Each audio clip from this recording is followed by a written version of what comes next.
Now, another look at one of our top stories. Jury selection begins in the child molestation case against Michael Jackson, a challenge for both sides dealing with the sensitive issue of alleged sexual abuse in the case. Joining us live is jury expert and psychologist Dr. Jaine Fraser. Good afternoon, Jane. Good afternoon. You are, by the way, just want to let the viewers know, founder of the Trial Psychology Institute in Dallas. It's a group that provides trial and jury services to the nation's top litigators. First question I think a lot of people want to know, do you think the jurors will be asked about whether they are themselves abuse survivors? I certainly do. I think that that's critical information for both sides, and the attorneys have to ask that question. Well, how would that benefit either side? How would that kind of profile benefit prosecutors or defense attorneys, or would it? Well, you can't blanketly say that someone who has experienced sexual abuse would necessarily be good for the prosecution, although they probably would. There are some people who are, when the experience was so awful for them, and that's very often when the abuse occurred not so much to themselves but to a family member, and they need to be in denial about how strongly impacted that family member was, that juror may actually be better for the defense than for the prosecution. So what kind of juror would be ideal for either side?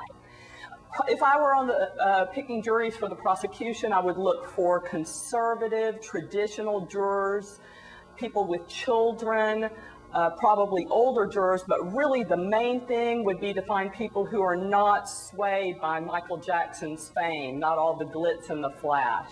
That is going to be really tough. This is a high-profile case with an extremely high-profile person who's known worldwide.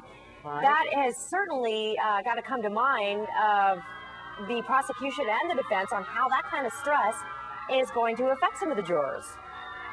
How the stress of his popularity is going to affect the jurors? Absolutely. Is that going to play a role at all in some of the jury selection? Well, it's really the stress, I think, is more on the attorneys to find out who the jurors are that truly are fans of Michael Jackson's, and they'll have to ask really probing questions to get at that. Things like,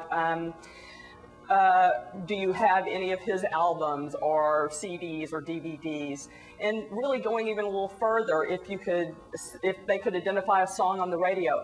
A good question I believe to ask would be if the prospective juror could name any of his siblings. That would give you an idea of how much of a fan they are, how much they've kept track of his career. Dr. Fraser, one more question. I Sure. know in this case particularly, the jurors have to be concerned with, and also the prosecution and defense have to be concerned with the fact that there may be some money-making opportunities for people who may be picked for this jury. Will that at all be taken into consideration, ulterior motives, when it comes to picking a juror? You've got to take that into consideration. That's a hard one to factor out. One of the rules that we pretty much have as trial and jury consultants is you don't want people who don't want to be on the jury, and you don't want people who do want to be on the jury. All right, Dr. Jaine Fraser, the Trial Psychology Institute doctor, joining us this afternoon on NBC 5 First to 4. Thank you so much for your insight. Thank you, Elsa.